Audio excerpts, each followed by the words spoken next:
Shalom, kita bertemu lagi. Mari kita buka kitab kita, Kisah Para Rasul 12 ayat 6 sampai ke 19. Kita baca. Pada malam sebelum Herodes hendak menghadapkannya kepada orang banyak, Petrus tidur di antara dua orang prajurit, terbelenggu dengan dua rantai. Selain itu, prajurit pengawal sedang berkawal di muka pintu. Tiba-tiba berdirilah seorang malaikat Tuhan dekat Petrus dan cahaya bersinar dalam ruang itu. Malaikat itu menepuk Petrus untuk membangunkannya. Katanya, bangunlah segera. Maka gugurlah rantai itu dari tangan Petrus. Lalu kata malaikat itu kepadanya, ikatlah pinggangmu dan kenakanlah sepatumu. Ia pun berbuat demikian. Lalu malaikat itu berkata kepadanya, kenalah jubahmu dan ikutlah aku. Lalu ia mengikuti malaikat itu keluar, dan ia tidak tahu bahwa apa yang dilakukan malaikat itu sungguh-sungguh terjadi. Sangkanya ia melihat suatu penglihatan. Setelah mereka melalui tempat kawal pertama dan tempat kawal kedua, sampailah mereka ke pintu gerbang besi yang menuju ke kota. Pintu itu terbuka dengan sendirinya bagi mereka. Sesudah tiba di luar, mereka berjalan sampai ke ujung jalan.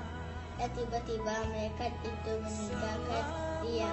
Dan setelah sadar akan dirinya, Petrus berkata, sekarang tahulah aku benar-benar bahawa Tuhan telah menyuruh malaikatnya dan menyelamatkan aku dari tangan Herodes dan dari segala sesuatu yang diharapkan orang Yahudi.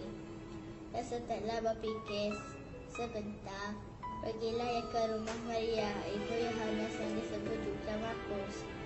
Di situ banyak orang berkumpul dan berdoa. Dan ketika ia mengetuk pintu gerbang, datanglah seorang hamba perempuan bernama Rode untuk mengetahui siapa yang mengetuk pintu itu. Ia terus mengenal suara Petrus, tetapi kerana giranya ia tidak membuka pintu gerbang itu. Dan segera masuk ke dalam untuk memberitahukan bahawa Petrus ada di depan pintu gerbang. Kata mereka kepada perempuan itu, engkau mengigau. Akan tetapi, ia tetap mengatakan bahawa benar-benar demikian. Kata mereka, itu malaikatnya. Tetapi Petrus terus menerus mengatur, dan ketika mereka membuka pintu dan melihat dia, mereka tercengang-cengang. Tetapi Petrus memberi isyarat dengan tangannya supaya mereka diam. Lalu ia menceritakan bagaimana Tuhan menuntutnya keluar dari penjara. Katanya, beritahukanlah hal ini kepada Yakobus dan saudara-saudara kita. Lalu ia keluar dan pergi ke tempat lain. Pada keesokan harinya, kepala prajurit itu mereka bertanya-tanya, apakah yang telah terjadi dengan Petrus? Herodes menyuruh mencari Petrus, tetapi ia tidak ditemukan. Lalu Herodes menyuruh memeriksa pengawal dan membunuh mereka. Kemudian dia berangkat dari Yudea ke Kaisarea dan tinggal di situ. Terima kasih Nis. Salam. Apa kabar jemaat Tuhan yang dikasihi? Tema firman Tuhan yang kita pelajari adalah kuasa kerajaan Allah yang tak terbatas. Ya. Sebelum itu, mari kita berdoa. Terpujilah namamu. Engkaulah Allah kami yang kami sanjung, yang kami tinggikan dan kami agungkan, yang telah menyelamatkan kami, melepaskan kami, mengampuni segala dosa kami. Tiba saatnya Tuhan, kami terus belajar dari segala tulisan yang diilhamkan oleh Engkau Bapa untuk menguatkan kami, meneguhkan kami. Terima kasih. Dalam Yesus berdoa. Amin. Siapakah yang dapat menghalangi Tuhan untuk melakukan kehendaknya? Jawabannya pasti tidak. Herodes pernah melakukannya.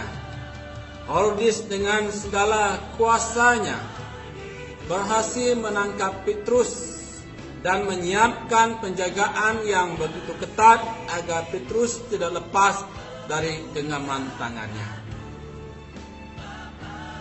Namun jika Allah mengkehendaki, maka dalam sekelip mata Petrus pun bebas dari cengkeraman Herodes. Penjagaan yang begitu ketat, rantai dan gerbang penjara sama sekali bukan halangan bagi Tuhan untuk melepaskan Petrus. Selama hidupnya, Herodes bahkan tidak mampu untuk menemukan Petrus yang semula ia genggam, yang mau dia bunuh.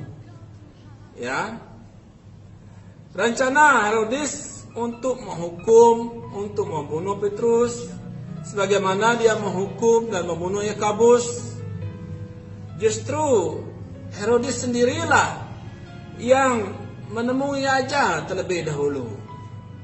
Kehendak Allah untuk membebaskan Petrus bahkan tidak tergantung pada kehendak Petrus sendiri untuk dibebaskan. Kenyataan bahwa Petrus sedang tidur menunjukkan bahwa dirinya tidak benar-benar siap menerima apapun yang akan terjadi padanya. Petrus tidak tahu harus mengharapkan apa dari peristiwa penangkapannya. Ya, Petrus tidak dalam keadaan seolah dirinya ingin dibebaskan. Ia tidak siap sedia. Ya, ia tidak berjaga-jaga. Ia tidak berdoa. Namun ketidaksiapan Petrus itu tidak menghalangi kehendak Allah untuk membebaskan dia dari maut. Kehendak Allah tidak dapat dihalangi oleh kadar iman dari orang-orang percaya yang sedang berdoa padanya. Ya, jemaat begitu tekun berdoa pada Tuhan, tetapi ketika Tuhan menjawab doa mereka, hanya Ruth, si hamba perempuan itu yang pertama menyadari bahwa doa mereka sudah dijawab. Dialah yang memberitahu kepada saudara seiman yang lain bahwa Tuhan sudah menjawab doa mereka. Murid-murid yang bertekun dalam doa ibarat sekumpulan orang berdoa agar hujan turun, tetapi tidak seorang pun yang membawa payung. Ya, mereka tidak siap akan jawaban yang Tuhan berikan dari doa mereka. Jadi jemaat Tuhan yang kasihi, apakah kita sama seperti mereka? Allah kita adalah Allah yang penuh kuasa, Allah yang tak terbatas, Allah yang sentiasa menjawab doa kita, Allah yang sentiasa prihatin akan setiap langkah hidup kita. Jika Ia mengkehendaki sesuatu, maka tidak ada satu hal pun di dunia ini yang mampu menghalangi Dia dalam menggenapi kehendaknya di dalam kehidupan kita. Amin.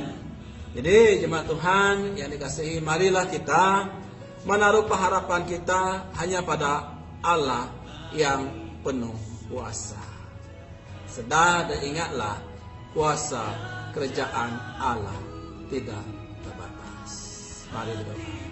Bapa di surga, memang benar Engkau melebihi segalanya. Kuasamu tidak pernah terbatas. Tidak siapapun dapat menghalangi rencanamu jika itu adalah kehendakmu. Kami sungguh bangga punya Allah seperti Engkau. Dan kuasamu terus dinyatakan di akhir zaman ini lewat setiap jemaat di BN Banasa. Puji namamu, Engkau Allah kami. Dalam nama Yesus kami berdoa dan mengucap syukur. Amen. Terima kasih jemaat Tuhan. Terpujilah namanya. Tuhan memberkati. Berjumpa lagi kita pada masa yang akan datang.